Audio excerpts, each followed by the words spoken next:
Bem, pessoal, sejam todos muito bem-vindos, né? É uma alegria tê-los aqui, a todos. Flávio, Yasmin, Levi, Lucas, Maria, Mariana, Michele, Priscila, Samuel, Sandra, Sara, Alice, que chegou agora, Ana Júlia também, Yasmin. Sejam todos muito bem-vindos. A gente hoje começa um novo tema.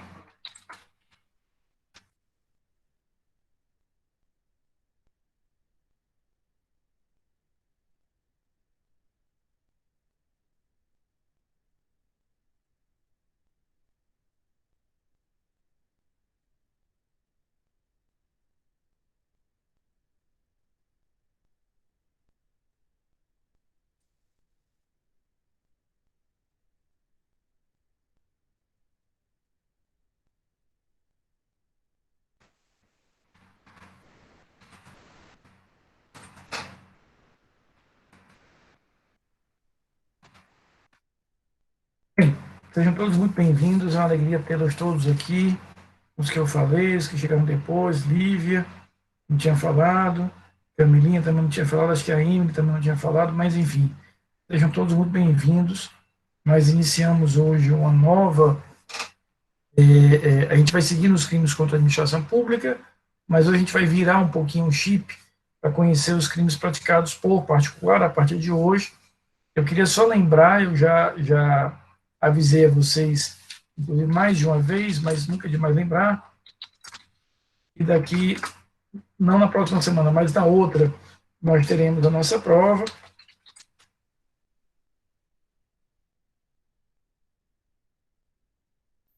E teremos aí como matéria os crimes contra a administração pública, esses que a gente vem estudando nas últimas semanas. Quando for na semana que vem, é o seguinte, na terça-feira, eu vou concluir com vocês o estudo dos crimes contra a administração praticados por particular, consequentemente, os crimes contra a administração. E aí, quando for na quinta-feira que vem, que é a nossa última aula antes da prova, a gente faz uma revisão do conteúdo, com as dúvidas de vocês, e eu vou aproveitar também na quinta-feira para mostrar a vocês aqui o AVA, para indicar como é que funciona, ou como é que funcionará a prova, para que no dia da prova vocês tenham toda a tranquilidade do mundo para elaborar a prova, sem preocupações, sem contratempos. Então, na quinta-feira que vem, a gente, além de fazer uma revisão, eu também vou mostrar, como eu fiz no primeiro dia de aula, vou abrir aqui o AVA, mostrar onde é que vai estar a prova, o que é que você precisa fazer, ela vai estar lá disponível no arquivo, você baixa, faz a tua prova, que eu vou colocar já no arquivo .doc, e você depois salva em .pdf e nos envia, tá? E me envia. Queridos, hoje nós vamos começar a segunda parte dos crimes contra a administração pública. Nós vimos os crimes contra a administração pública praticados por particular, concluímos esse estudo na última terça-feira, e hoje nós vamos ver os crimes contra a administração praticados por particular. Os crimes praticados por funcionário público, repito, que a gente concluiu na última terça-feira, são todos eles, como nós vimos, crimes próprios. São crimes mais graves, crimes mais encorpados, sobretudo porque eu estou falando de alguém que pertence à estrutura da administração, que faz parte da estrutura da administração e, consequentemente, vai merecer uma sanção, uma punição mais elevada no momento em que quebra aquelas relações de confiança e ofende, agride, macula os princípios essenciais da própria administração pública. Hoje a gente vai voltar o nosso olhar para os crimes contra a administração praticados por particular. Né? Então a gente muda um pouco o disco, muda um pouco o chip, para olhar um pouquinho de fora para dentro. Mas aqui o primeiro e mais importante, a gente precisa entender o que é que o legislador quis dizer quando ele afirma, a partir do artigo 328, que esses crimes são crimes praticados por particular. Na verdade, veja o que foi que o legislador fez aqui.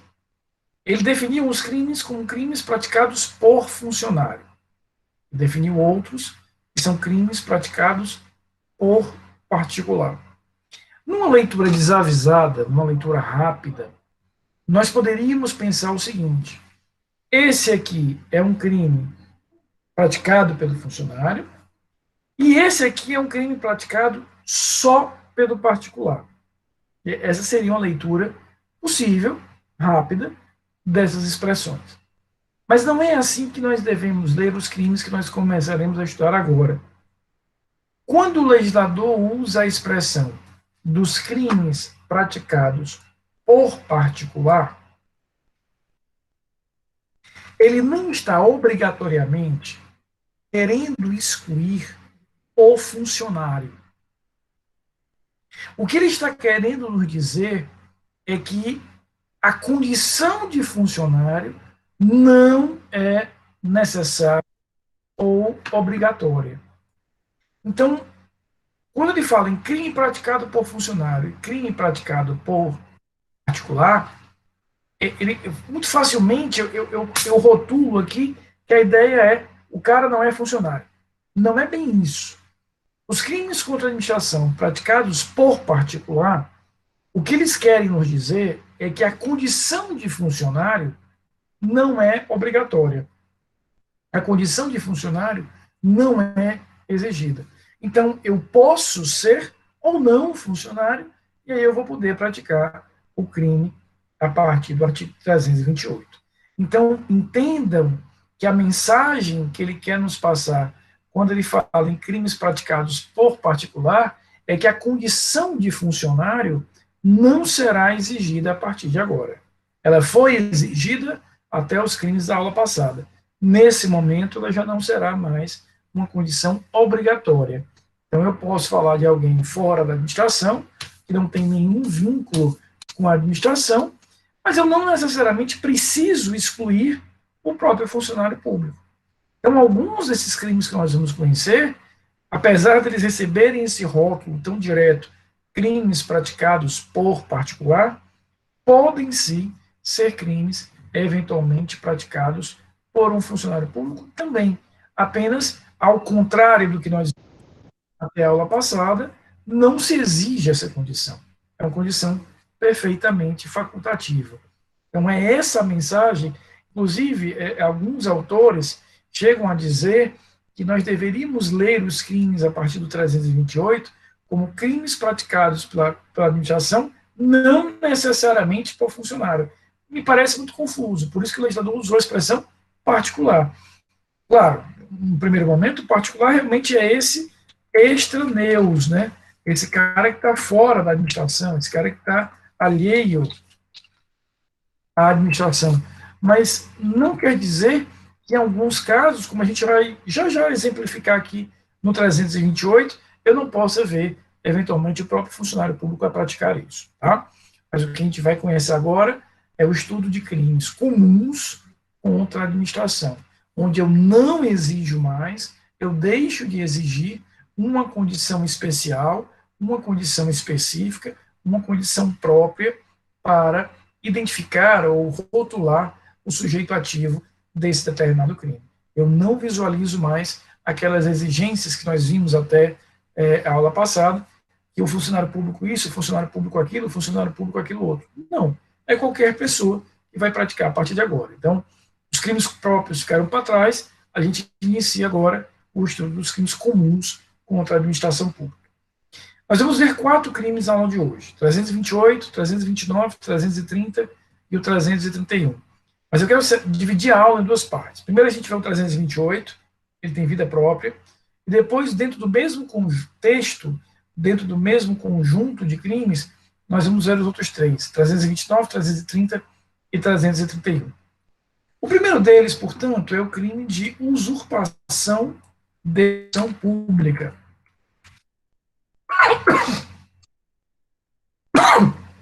É o crime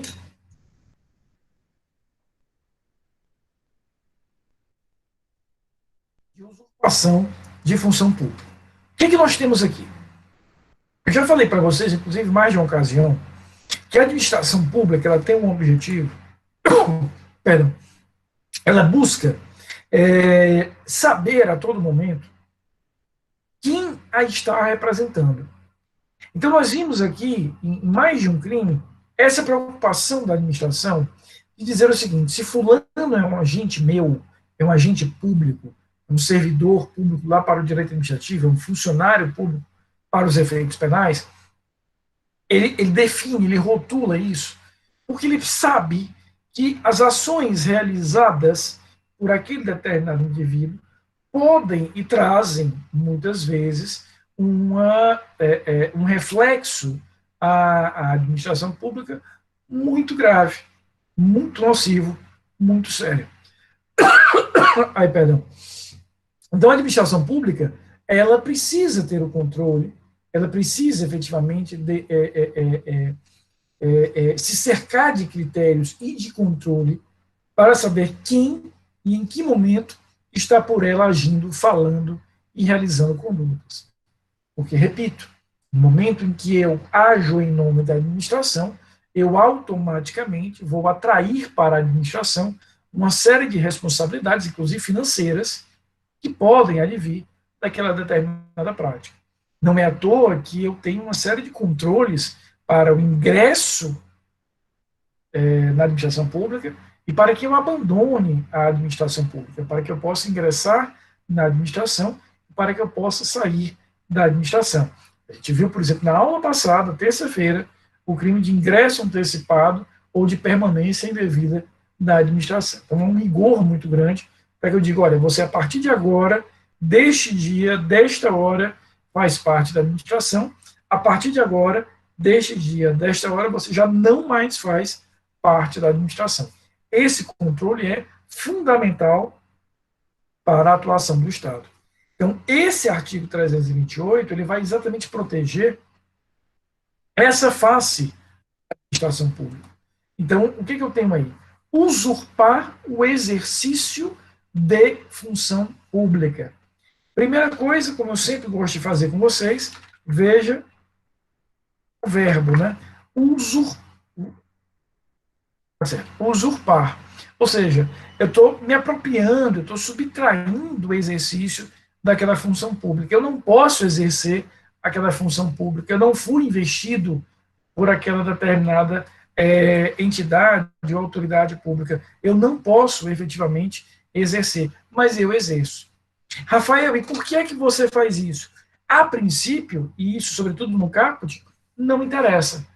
Não interessa se eu tinha um sonho de ser agente de trânsito, nunca consegui ser e começo a agir como agente de trânsito. Não interessa se eu morria de vontade de ser um policial civil e eu passo a agir como se eu estivesse investigando fatos. Ou seja, não interessa qual é a motivação primária e essencial que te levou a se apropriar de uma função pública para a qual você não foi legalmente, licitamente, adequadamente investido. E é muito interessante porque, repito, voltando um pouquinho ao que eu falei agora há pouco no início da aula, esses crimes são crimes que são pensados, que são gestados, olhando para o particular, pensando no particular. Mas aqui eu posso ter esse crime também cometido por um funcionário público. Nada impede que um funcionário público realize isso. Deixa eu dar um exemplo concreto. Quando você ingressa na administração pública, lembra, né? A gente está falando de um direito público. E o direito público diz o quê? Que o princípio da legalidade é que vai. O princípio da legalidade me diz que é a lei que vai balizar o que eu posso fazer, até onde eu posso fazer.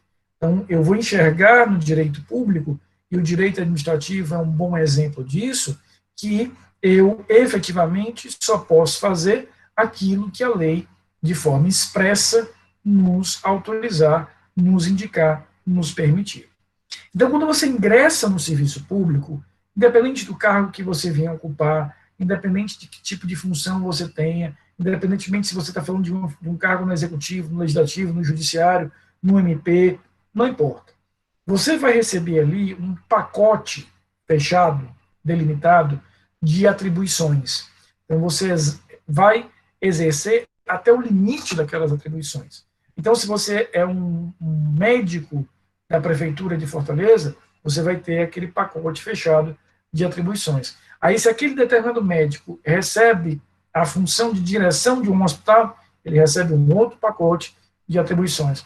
A mesma coisa para um oficial de justiça, a mesma coisa para um policial civil, a mesma coisa para um magistrado, a mesma coisa para um analista técnico, ou analista ou técnico ministerial lá do MP, e aí o céu é o limite. Então, ao ocupar aquele espaço na administração, eu tenho que ter muito cuidado para atuar dentro daquele conjunto de atribuições a mim conferidas pela administração. Eu não posso ter o pensamento de que, como eu estou na administração, já entrei aqui, eu posso fazer o que eu quiser, na hora que eu quiser, da forma que eu quiser. Não. Repito, a lei é o grande balizador disso. É por esse contexto que, apesar de a gente estar falando aqui do primeiro dos crimes contra a administração praticados por particular, eu posso sim visualizar dentro dessa esfera esse crime eventualmente praticado por um funcionário público. Deixa eu dar um exemplo. Imaginem o meu caso. Vocês sabem que eu ocupo um cargo lá no Tribunal de Justiça, eu sou assessor de um desembargador no Tribunal de Justiça. Por ocupar esse cargo, ou seja, por ocupar esse espaço na administração pública do Tribunal de Justiça, eu tenho um conjunto de funções, um conjunto de atribuições vinculadas a esse meu determinado cargo. Isso me traz uma série de ônus, uma série de bônus, uma série de limites e por aí vai. Por exemplo, um dos ônus que eu tenho por ocupar esse cargo, eu tive que pedir a licença do exercício da advocacia. Eu sou advogado, mas desde o momento em que eu fui ao tribunal, a minha licença como advogado na Ordem dos Advogados do Brasil, ela está suspensa. Eu tenho a licença, tenho o meu número, aquele número é meu, né? Ele me faz lembrar cada dia que eu estou ficando mais velho, porque o número aí já está caminhando para 50 mil, o meu número é 14068, né? Então ele é uma lembrança constante da velhice, mas eu estou lá com ele suspenso, não posso advogar, sou vedado integralmente de exercer a advocacia por ocupar esse determinado cargo. Agradecido, Alice, muito agradecido. Né? Você, inclusive, já está aprovado aí na primeira prova. Então, veja, hoje eu realmente não sei, Priscila, mas eu tenho uma absoluta certeza que já passou de 40 mil o número de advogados aqui no Ceará, mas eu não sei se chegou ainda a 50 mil, não tenho uma lembrança, mas já está bem, bem avançado mesmo esse tipo de contexto. Tá? Então, veja só, eu, ao ocupar aquele cargo, tenho esse pacote de atribuições que eu posso desempenhar. E aí imagina que eu resolvo, sem que ninguém diga isso, sem que ninguém me autorize, sem que eu tenha permissão nem da lei, nem de um superior meu, vá e passe a atuar como oficial de justiça, ou seja, eu estou invadindo a função, eu estou exercendo uma função de um outro funcionário público que não é a minha função. Então, nesse caso, eu estaria a cometer o crime do 328. Tá? Óbvio que se eu estiver diante de uma permissão expressa, dada pela lei ou pelo gestor, eu não teria esse crime. Imaginemos, por exemplo, o desembargador, meu chefe, decide algo em caráter de urgência, não tem ali um oficial de justiça, ele me chama e diz, Rafael, eu estou lhe nomeando oficial de justiça ad hoc, ou seja, oficial de justiça para esse ato, para que você vá lá e cumpra isso aqui. Nesse caso, a minha conduta seria completamente atípica, porque eu estaria diante de um exercício regular daquela determinada função pública. Então, entendam que o 328 se caracteriza sempre quando eu tiver essa atuação indevida por eu avançar numa função que eu não posso exercer. Quer porque eu estou fora da administração, aí seria o particular mesmo, aquele que não está dentro da estrutura, ou aquele que até pertence à estrutura pública, mas ele não vai efetivamente ter no conjunto, no acervo de atribuições aquela. Veja aí o parágrafo único. O parágrafo único é a hipótese de qualificadora, porque ele sai da pena de 3 meses a 2 anos do caput, e ele chega aí à pena de 2 a 5 anos. Quando quando aquele agente exerce determinada função e a oferir algum tipo de vantagem. Então, nesse caso, aquela expressão que eu gosto de usar sempre, além da queda ou coice, né, o cara invadiu um espaço era dele, que é o espaço da administração pública, ele invade um espaço que não pertence, porque ele não pode exercer essa função, e ainda recebe algum tipo de vantagem, ainda vai oferir algum tipo de vantagem. Nesse caso, a gente vai ter aí, repito, a incidência de uma hipótese qualificadora que vai aqui aumentar, inclusive, significativamente a pena. A pena é aumentada de forma significativa. Nós vamos entrar agora na segunda parte, bem mais interessante da aula, onde nós vamos ver os artigos 329, 330 e 331. Professor? Oi? Opa, desculpa interromper o senhor. Só uma dúvida sobre o 328 ainda. De O novo. senhor falou sobre o verbo usurpar, no caso, como um caso de você meio que exercer a função no lugar de outro. Mas, supondo o caso em que o Estado, ele meio que falha ao exercer determinada atividade, outra pessoa faça por ele, é aplicado ou é atípico?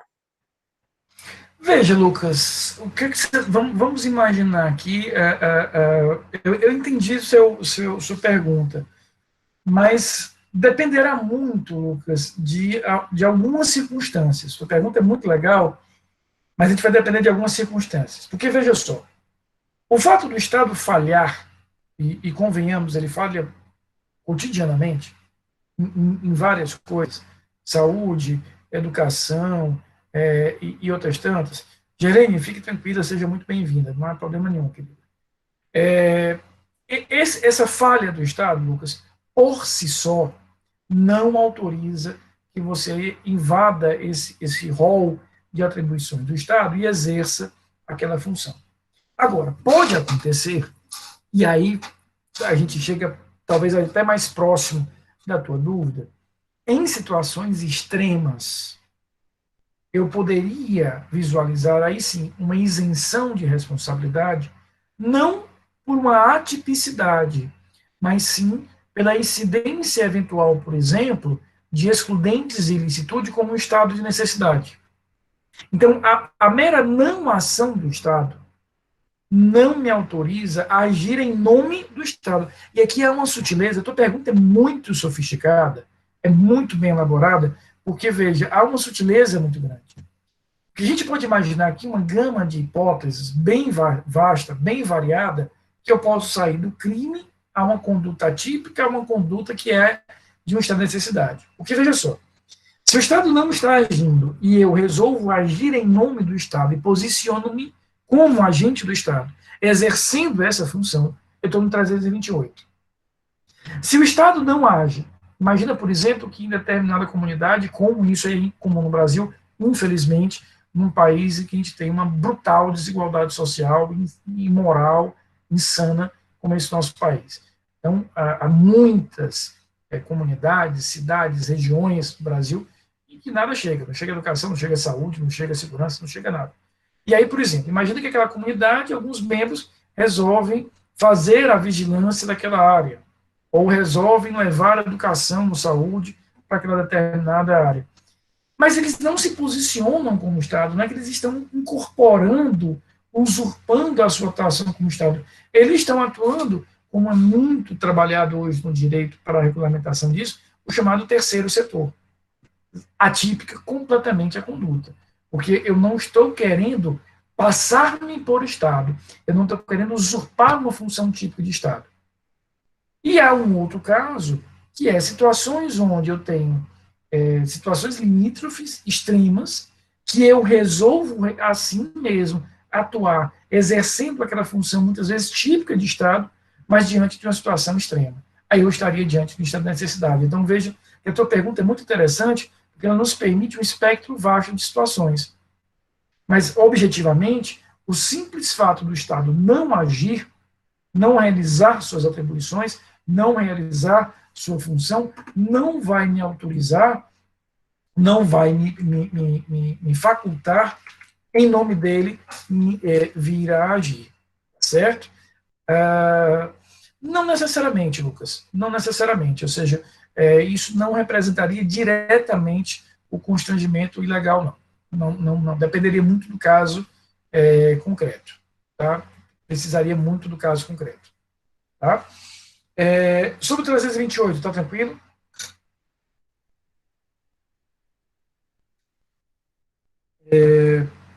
Eu queria, queridos, não, daqui a pouco eu falo isso, daqui a pouco eu vou fazer a chamada e faço isso. Vamos agora para o 329 em diante. Pega o 329, o 330 e o 331, os três eles têm um fio condutor, eles têm algum ponto de contato, de interseção, que é interessante que a gente veja.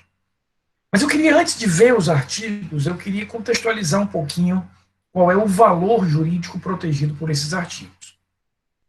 Vocês aprenderam lá no direito constitucional e aprenderam na teoria do Estado, ciência política e etc., um conceito muito interessante, mas muito complexo, que é o conceito de soberania. Grande parte do meu estudo de doutorado foi um estudo muito voltado para estudar esse conceito, porque o primeiro capítulo da minha tese de doutorado é toda trabalhada, a primeira capítulo é todo trabalhando no conceito de soberania. Na verdade, ele se limita a estudar o que é soberania, definir soberania sobre alguns aspectos.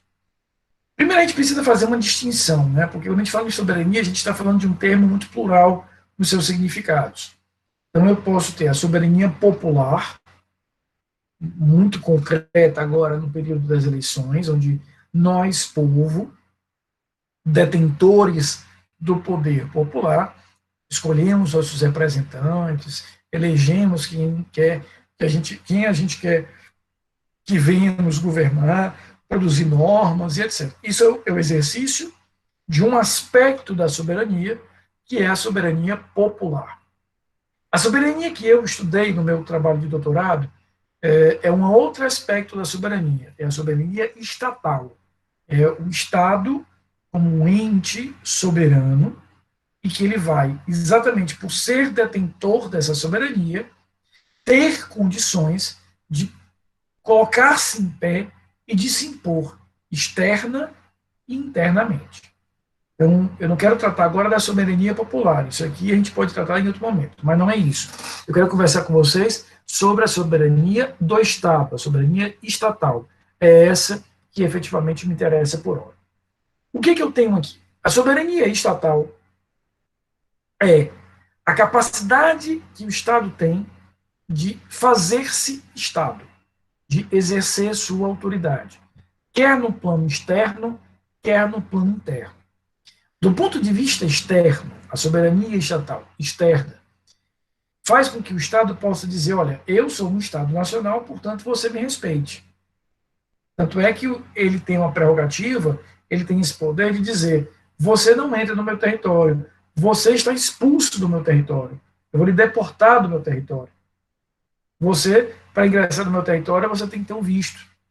Ora, talvez a expressão mais evidente que a gente vai ter soberania externa, ou do exercício da soberania externa, é exatamente a situação de uma guerra externa, onde eu vou levar essa soberania externa ao ápice, né? Ou mesmo que eu não deflagre uma guerra, situações como nós temos no Brasil, a chamada lei do abate. A lei do abate, ela autoriza que as Forças Armadas brasileiras, especialmente a Força Aérea, não exclusivamente, mas especialmente, possa abater aeronaves que ingressem no território nacional sem as devidas permissões e autorizações. Então, isso é um exercício material, concreto, robusto, da soberania externa.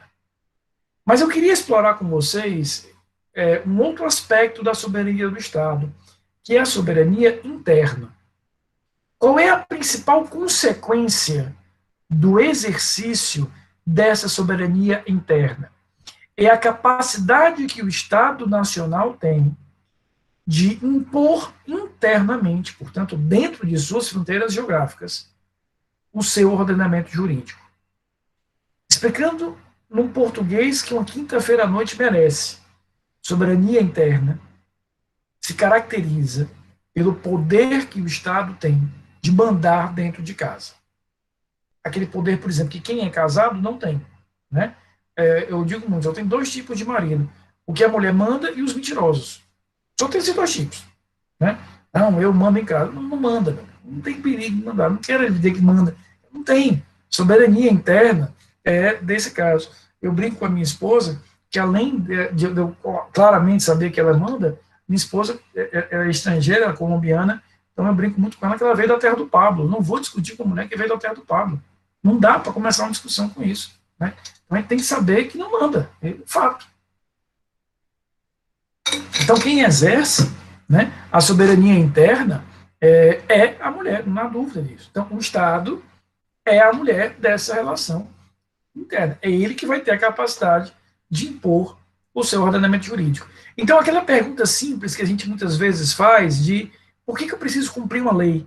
Porque o Estado é detentor dessa soberania interna e ele tem a capacidade de ordenar, de fazer cumprir seus atos. Então, essa autoridade do Estado de produzir normas, de as executar, de mandar que eu não pare meu carro naquele local que é estacionamento proibido, de levar meu carro se ele estiver ali parado, de reintegrar a posse de um imóvel, de reintegrar a posse de um bem, tudo isso faz parte desta autoridade interna do Estado decorrente da soberania estatal interna. Isso não vem à toa, não é algo, um passe de mágicas. A decorrência aqui é natural desse, repito, poder estatal oriundo propriamente do conceito de soberania interna. Então, isso é um valor importante para a administração. Ou seja, se a administração não tiver essa autoridade, ela já não vale mais nada como administração. Se a administração não tiver a capacidade de impor a sua vontade, o seu desejo, a sua determinação, em português, as suas ordens, ela já não vai servir como administração pública. Então, esses três crimes que nós vamos estudar agora, sobretudo os dois primeiros, 329 e 330, são crimes que protegem exatamente esse valor, a autoridade da administração pública. É esse valor que nós vamos ter protegidos dentro desse determinado contexto. Tá bom? Mas antes disso, deixa eu só fazer a chamada rapidinho. Queridos, eu queria aproveitar hoje, nós chegamos hoje, vou só fazer a chamada aqui, a gente já vai ver os artigos. Nós chegamos hoje à nossa oitava aula, então, portanto, a gente está encerrando hoje a quarta semana de prova, desculpa, a quarta semana de aulas. E aí eu queria, muito sinceramente, com muita sinceridade, agradecer a vocês por essas semanas. Eu tenho consciência do período difícil que a gente está vivendo, isso nos exige uma série de adaptações, a rotina em casa muda, a gente precisa ter mais atenção, assistir a aula de forma remota é diferente, exige um pouco mais de atenção da gente, né? Eu sei que vocês têm aí programas em algumas telas bem mais legais do que a minha aula, haja vista Netflix e outras coisas tantas.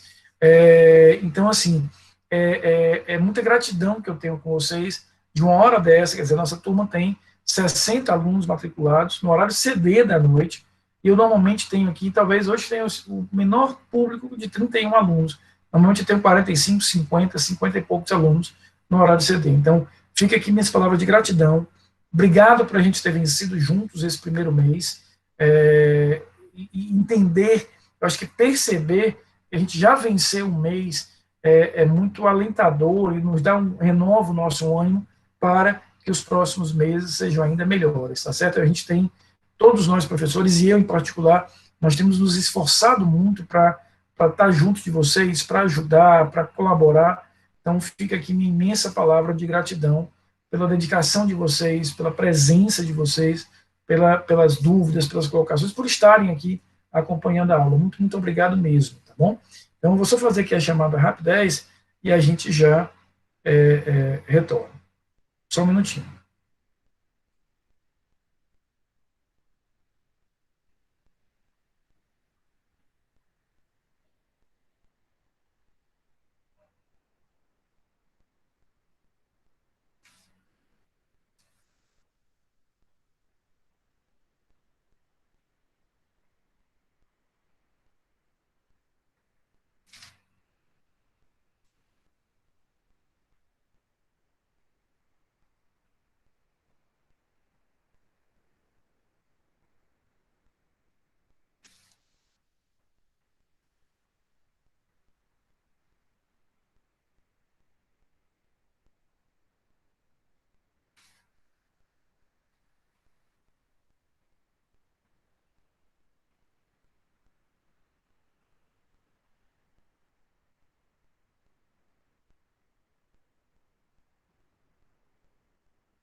Muito bem, cumprida essa formalidade, voltemos ao que nos interessa, que é, obrigado Camilinha, obrigado Lucas, então, assim, repito, é muita alegria tê-los, e eu sei que a gente vai vencer isso bem. O primeiro mês já foi, e os outros virão aí melhor. Então, essa capacidade, essa autoridade do Estado, do ponto de vista interno, é o que a gente vai ter aqui como elemento central protegido por esses crimes. O primeiro deles é o crime de resistência. Opor-se à execução de ato legal mediante violência ou ameaça a funcionário competente para executá-lo ou alguém ou a quem lhe esteja prestando auxílio. Ou a quem lhe esteja prestando auxílio. Aqui nós temos mais um exemplo de algo que eu já falei para vocês mais de uma vez. O legislador penal, ele fala mais do que ele precisaria falar. Ele não se limita a falar só o estritamente necessário. Porque como a gente tem a incidência muito forte no processo, no direito penal, do princípio da legalidade, da uma crime sem lei que o defina, essa definição é muito importante. Então o legislador, muitas vezes, ele até exagera na definição para deixar muito claro o que ele está querendo dizer. Então, obviamente, quando ele fala que opor-se à execução de ato legal, ele quer nos passar uma imagem que ele poderia não ter dito que é ato legal, porque se eu estiver me opondo a um ato ilegal, eu não poderia ser criminalizado por isso. Então vamos entender bem o que ele está querendo dizer no 329. Primeiro, opor-se a uma ideia de oposição, de contraposição, de resistir a aquela determinada iniciativa do Estado. Não é à toa que o nome em URIs do crime é crime de resistência. Eu estou me contrapondo, eu estou me opondo efetivamente àquela determinada atuação, ação, conduta do Estado. E é muito interessante, eu quero entender muito bem com vocês, que quando ele fala que em ato legal, ele quer dizer algo com isso. Rafael, ele quer dizer que é ato legal. Tá, mas não é bem só isso que ele quer dizer, não. Porque vejam só, numa análise última, numa análise extrema, quem vai definir de maneira decisiva, final, se determinado ato do Estado é legal ou não,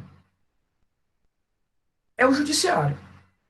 Então, quem tem a prerrogativa final, última, de dizer esse ato é legal, esse ato não é legal, é sempre o judiciário.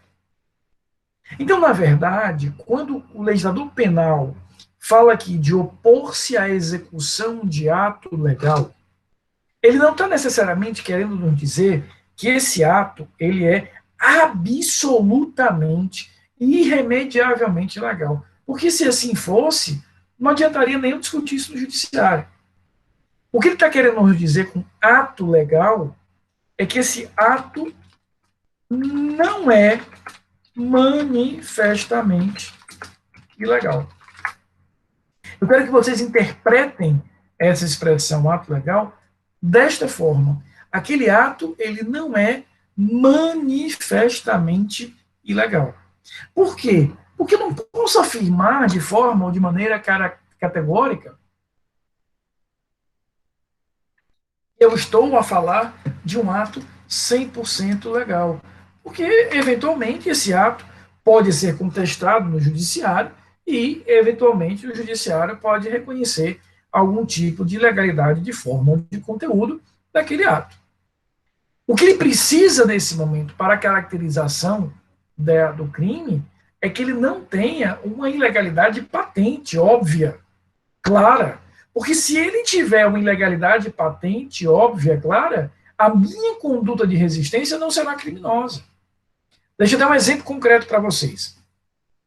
A Constituição Federal, ela delimita como direito essencial a inviolabilidade do domicílio.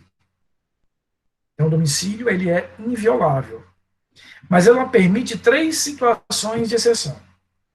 No caso de flagrante delito, ou seja, no caso de uma situação de prisão em flagrante, primeiro caso. Segundo caso, quando eu tiver, né, então, primeiro caso, flagrante delito. Segundo caso, nas hipóteses, nas circunstâncias em que eu tenho uma situação de grave e iminente perigo. Aquela casa está pegando fogo. Claro que eu tenho acesso a ela para salvar uma pessoa, para salvar um animal, evidente. E a terceira possibilidade que a Constituição confere, né? Então, flagrante delito, grave e iminente perigo, terceira possibilidade, para o cumprimento de ordem judicial durante o dia. Para cumprimento de ordem judicial durante o dia. Então, veja que ele amarrou aqui a condição de um cumprimento de ordem judicial durante o dia. O dia aqui é entendido das 6 da manhã às 18 horas. Então, durante esse período, eu não preciso da autorização do dono, do responsável por aquele domicílio, se eu estiver munido de uma ordem judicial. Não é à toa que essas operações da Polícia Federal, da Polícia Civil, dando cumprimento a ordens de busca e apreensão, ordens de prisão, são executadas a partir das 6 da manhã. Porque a partir daquele horário, tendo ou não tendo permissão, é pé na porta e entra. Mas durante o período noturno, que vai das 18 horas até as 6 da manhã, eu até posso cumprir aquela diligência. Não é vedado em absoluto.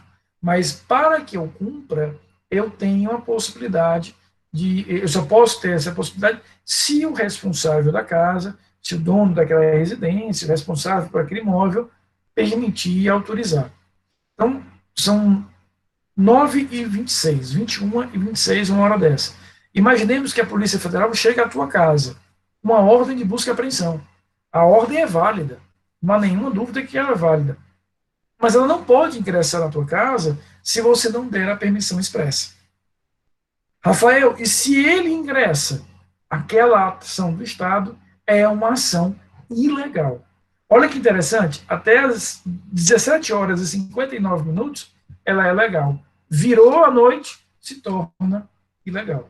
E a ação do Estado, ela tem que ser permeada de legalidade do começo ao fim. Não adianta o juiz ter ordenado lícita e validamente aquela determinada diligência de busca e apreensão se eu não a cumprir validamente.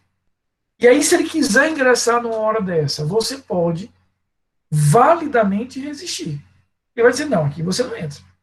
Não, mas eu tenho uma ordem judicial. Tá, mas ela só pode ser cumprida sem a minha autorização, 6 da manhã. O senhor sente aí na porta, espere. Ponto. Então, veja, quando o código fala aqui de ato legal, é aquele ato que tem uma cara, uma face de legalidade. Não é um ato completamente, claramente legal. Claro que se amanhã eu consigo provar e consigo ter uma declaração, por exemplo, judicial, da ilegalidade daquela conduta que eu ofereci resistência, minha conduta igualmente é atípica. Tá? Então, é muito importante que a gente entenda qual é o espírito do 329. Eu estou opondo-me, eu estou resistindo a uma ação lícita, legal do Estado. Agora, olha que interessante, eu estou usando de um meio, qual é? Violência ou ameaça a funcionário ou quem auxilia.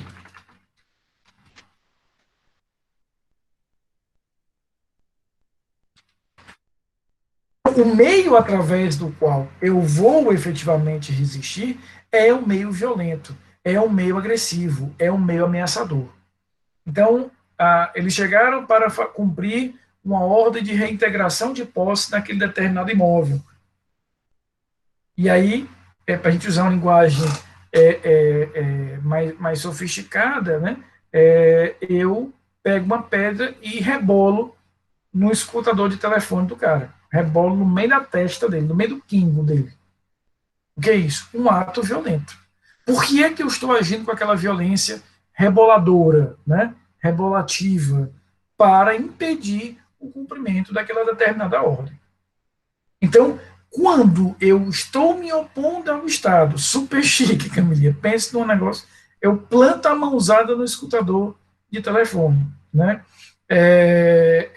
Então, eu tenho, na verdade, uma ação de violência ou de ameaça, e essa ação de violência ou ameaça dirigida à pessoa. E quem é essa pessoa? Ou o próprio funcionário, aquele que está cumprindo e ordenando em nome do Estado, ou a mesmo um agente privado, um agente particular, por exemplo, que venha a agir prestando auxílio ao funcionário.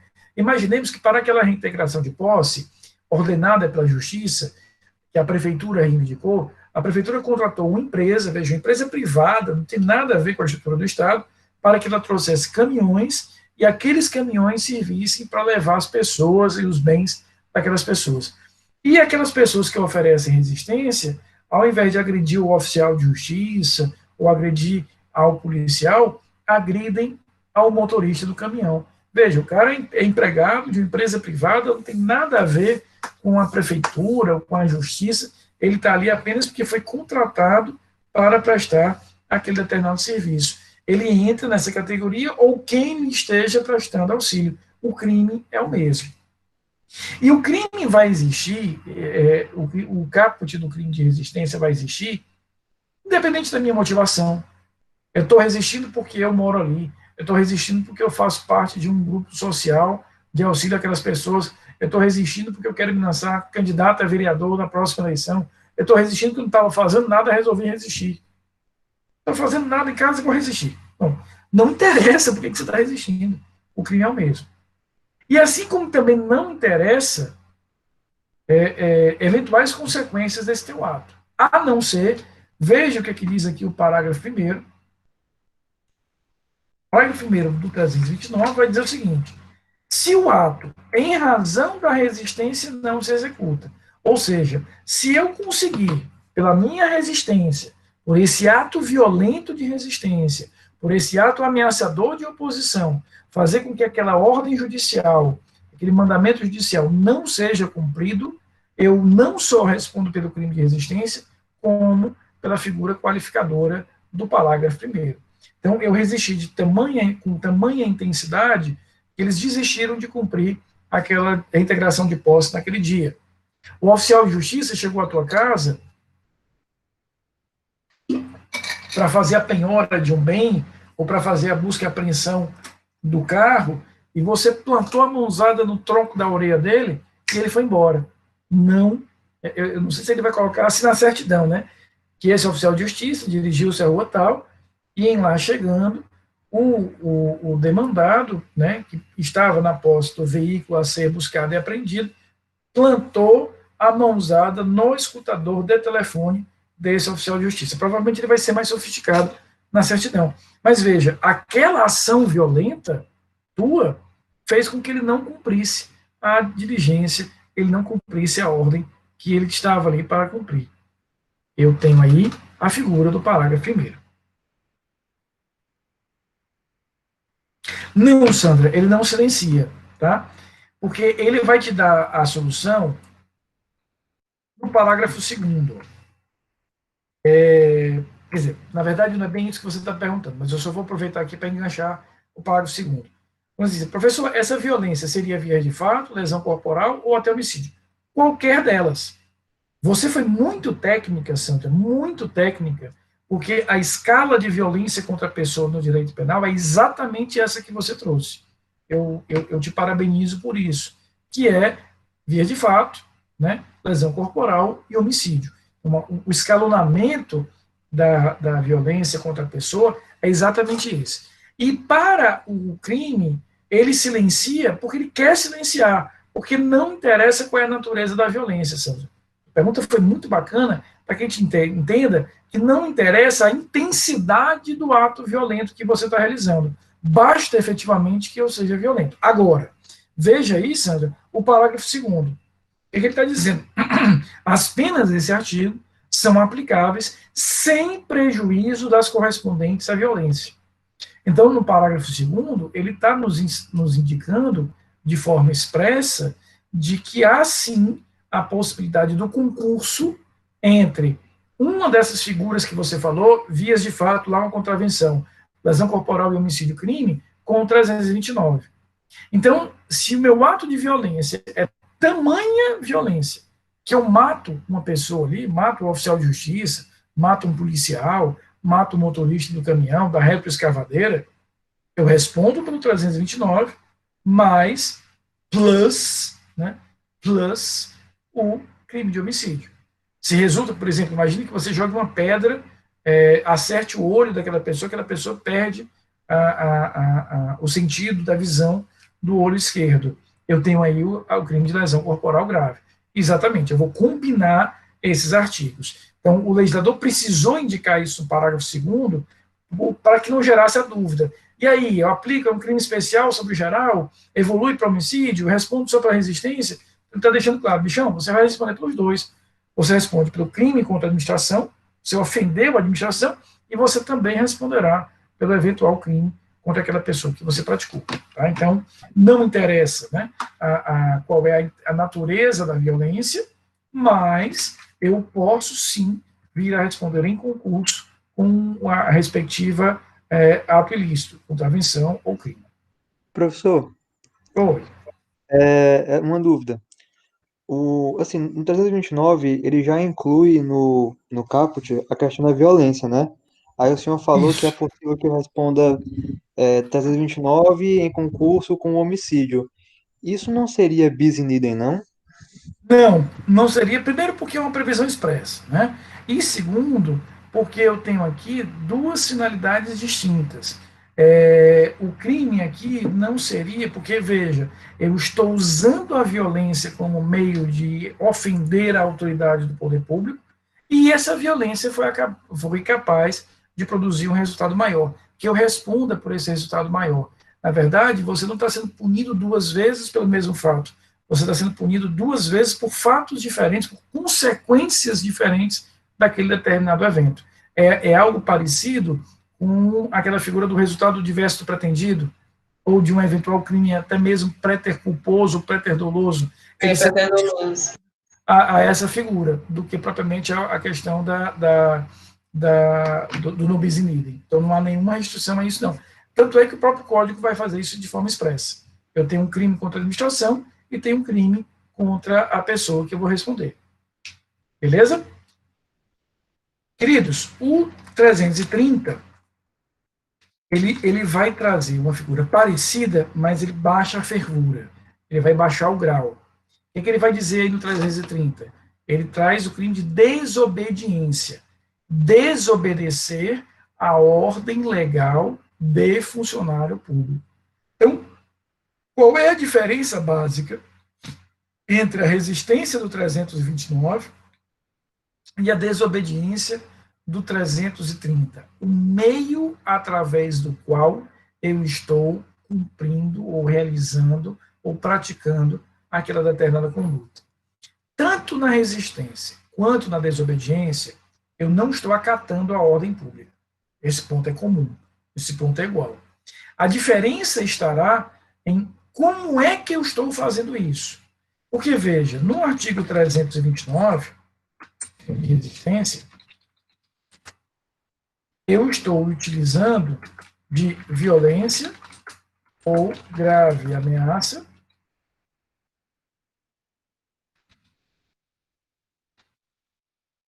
da pessoa. Já no artigo 330, em desobediência, eu não tenho violência contra a pessoa. Preste atenção agora. Mas posso ter violência contra a coisa.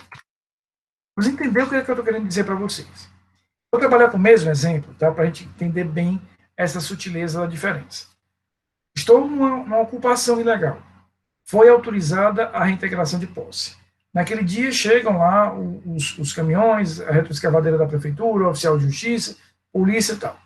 Aí eu resisto, jogo pedra, jogo pedaço de pau, coquetel molotov, jogo o que for para aquelas pessoas irem embora e não cumprirem aquela ordem. Estou diante de um crime de resistência do 329. Mas imaginemos a mesma cena. De manhã, chegaram lá para cumprir a ordem de reintegração de posse, e a minha reação qual é? Eu me sento no chão, eu me abraço numa árvore. Veja, eu não estou oferecendo nenhuma resistência, mas eu estou deixando de cumprir a ordem judicial ou a ordem administrativa tanto faz uma quanto a outra. Eu estaria diante de um crime de desobediência. O grau é menor porque não tem violência contra a pessoa.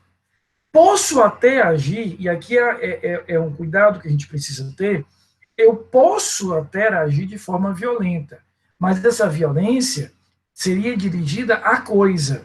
Eu vejo que os caminhões estão parados ali. Aqueles caminhões estão parados. Não tem ninguém perto, não tem ninguém dentro. Aí eu pego uma pedra e jogo no vidro de um deles.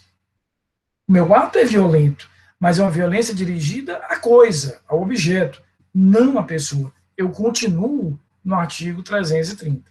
Tome muito cuidado com isso, porque quando isso cai em concurso, é muito recorrente questões que dizem o crime de desobediência não admite nenhuma modalidade de violência. E numa leitura rápida, a gente diz, opa, tá certo, porque a violência é própria do 329. A violência contra a pessoa.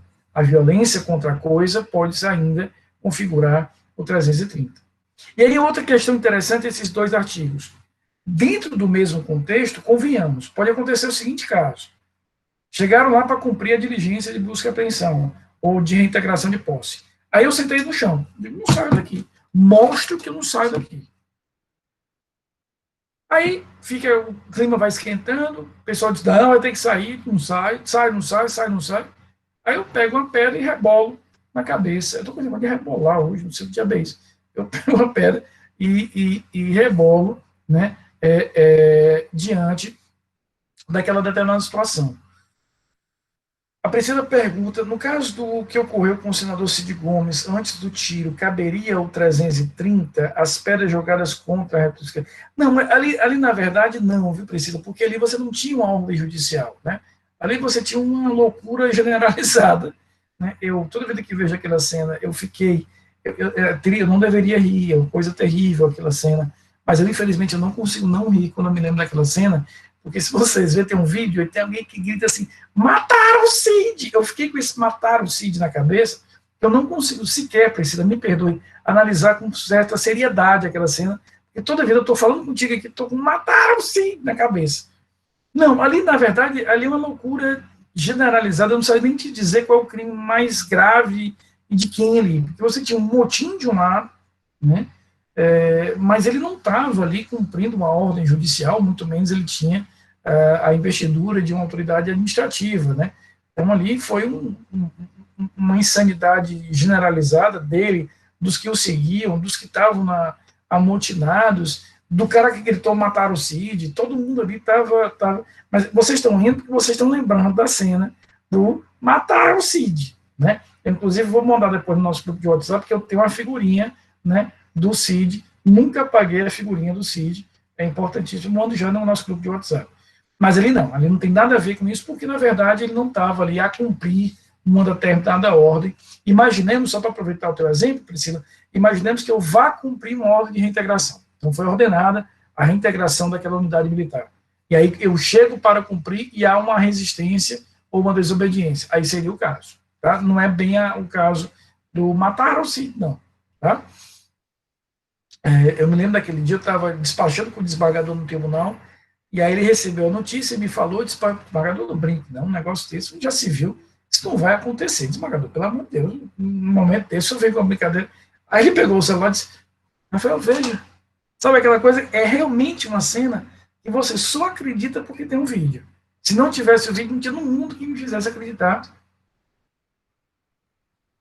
numa cena daquela. E graças a Deus ali, Deus sempre é maravilhoso, mas naquele dia ele realmente teve que trabalhar bastante, botou ali a mão protegendo, porque ali podia ter sido uma tragédia inominável, tamanha insanidade de todos ali envolvidos, em especial o mataram o Cid. Tá? Queridos, então na resistência e na desobediência eu posso estar dando o mesmo contexto. Eu começo com a desobediência e evoluo no mesmo ato, na mesma circunstância, na mesma cena, para a resistência. Nesse caso, você responderia só pela resistência. Tá? Eu respondo aí pelo crime mais grave. Agora, imaginemos o seguinte, eles vão cumprir a diligência de reintegração de posse num dia, eu sento no chão e não deixo que cumpram. Eu acabei de cometer o crime de desobediência. Eles vão embora. No dia seguinte, eles voltam e nesse outro dia eu jogo uma pedra no cara. Veja, nesse caso, eu respondo pela desobediência e pela resistência. Só haverá evolução aqui para que eu responda por um só, se aquilo foi praticado dentro do mesmo contexto, dentro do mesmo momento, dentro do mesmo cenário, onde eu perceba que foi uma natural evolução daquela determinada conduta criminosa. É o mesmo raciocínio que vocês viram no semestre passado, aquele que começa lesionando, depois muda a intenção criminosa e acaba matando, responderá apenas pelo homicídio. Mesma coisa. O último crime da noite, o crime de desacato. Desacatar funcionário público no exercício da sua função, no exercício da função ou em razão dela. Entendam desacatar, talvez a melhor tradução para desacatar é desmoralizar. Né? Desacatar, eu estou desmoralizando, eu estou retirando a autoridade, eu estou retirando a credibilidade, eu estou retirando o poder que aquele funcionário ele vai praticar. Agora é interessante porque o ponto que eu quero destacar com vocês é porque muitas vezes a gente enxerga, olha um crime de desacato e ele é muito parecido, ele é muito próximo com um crime de injúria, por exemplo. Então eu digo, olha, você é um oficial de justiça vagabundo. Olha, você é um oficialzinho de justiça de não sei o quê. Você é um policial de não sei das quantas. E aí eu vejo aquela cena e, às vezes, é difícil você entender se eu estou diante de um caso de desacato ou de um caso, por exemplo, de injúria. Dentro desse caso, como é que eu separaria isso? O desacato é um crime contra a administração pública. Portanto, eu não estou querendo atingir a pessoa, eu estou querendo atingir o funcionário público. E aí a gente faz um exercício mental. Se eu trocar aquela pessoa, eu falaria a mesma coisa? Falaria. Então, você está diante de um crime de desacato. Então, um oficial de justiça chega à minha casa para fazer a busca e apreensão do meu carro. Eu digo, vá-se embora que você é um oficial de justiça de vagabundo. Veja, não interessa naquele momento se o oficial de justiça é o João, é o Zé, é a Maria. Eu falaria da mesma forma. Porque eu não estou querendo atingir a pessoa, eu estou querendo atingir o funcionário público. É o crime desacato. Agora, se eu tenho uma briga, né, com o meu vizinho, que eu sei que ele é oficial de justiça, e eu, durante uma reunião de condomínio brigo com ele, rapaz, sai daqui que você é um oficial de justiça vagabundo. Você pode estar lá, aqui você não manda nada, não. Veja, nesse caso, eu estou me utilizando da condição dele de funcionário público, mas eu quero atingir a ele. O meu foco é pessoal. Eu estou diante de uma injúria. Então, é sutil, Sandra, essa diferença, perdão, é sutil, Priscila, essa diferença, mas a gente como é que a gente consegue torná-la menos sutil? Faça esse exercício mental. Se eu trocar a pessoa, tá? Se eu trocar a pessoa, a gente vai ter efetivamente essa determinada atuação? Vai. Então, eu tenho ali uma determinada atuação, ou seja, se eu exercito na minha cabeça a imagem, não, troquei um pelo outro, ele continua falando isso? Continua. Então, seria o desacato. Veja, Lucas, ali eu tenho um crime contra a honra, não é um crime de desacato. Porque ele queria ofender aquele ministro do Supremo. Se fosse um outro ministro, por exemplo, o ministro Fux, o ministro Barroso, talvez ele não tivesse falado aquilo. Então, não se encaixa no crime de desacato. Ele não está atingindo o Supremo Tribunal. Ele queria atingir aquele ministro em particular. Portanto, era aquela pessoa que ele estava querendo atingir e se utilizou de uma condição de funcionário que ele teria. E aí, tua pergunta legal, Lucas, para a gente fazer o seguinte: vamos imaginar que ali naquele avião não tivesse o ministro Lewandowski, tivesse o ministro Barroso. Eu não sei se ele falaria a mesma coisa. Tá? Então, nesse caso, eu teria um crime contra a honra. Mas eu tinha uma pergunta aqui. Sim, Sandro, o desacato ele se relaciona à função pública, enquanto o outro é um crime particular, pessoal, um crime contra a pessoa. Tá? É difícil, realmente é difícil, muitas vezes a gente tem dificuldades muito grandes em relação a isso. Mas ficou claro que é o desacato, ou seja, eu estou desmoralizando aquele funcionário público pela condição dele de funcionário público, pela própria condição dele de funcionário. Está claro isso? Está bem entendido isso? Alguma dúvida? Queridos, sobre o que fizemos hoje, alguma dúvida? Então, queria só, de novo, renovar meu agradecimento. Nós finalizamos aqui a 4ª semana de aula, portanto, um mês já foi. Obrigado pela paciência de vocês. A gente se encontra semana que vem. Tá? Professor, Oi. deixa eu só fazer uma pergunta. Tem como acontecer os três ao mesmo tempo, os três crimes? A resistência, a desobediência e o desacato? Sandra, se os três acontecem no mesmo contexto, a resistência vai absorver a desobediência, e aí você responderia por resistência e desacato, dentro do mesmo contexto, né? Então, você automaticamente... Já teve, Caroline, mas eu já coloquei a tua presença. Eu vi que você chegou e eu acrescentei, tá? Então, nesse caso, Sandra, se foi dentro do mesmo contexto, a resistência absorve a desobediência Desobediência. de grau. E aí eu vou responder pela resistência em concurso pelo desacato. O desacato você responde, mas ele teve a resistência aqui. Certo. Tá bom. Tá Obrigada, bom? professor. Queridos, uma boa noite para vocês. Descansem a cabeça. Bom final de semana. Tá bom? Um beijo muito grande. Toda a saúde do mundo. Terça-feira a gente vai terminar os crimes contra a administração pública praticados por particular. Quinta-feira que vem a gente faz uma revisão. Ótimo final de semana para todos.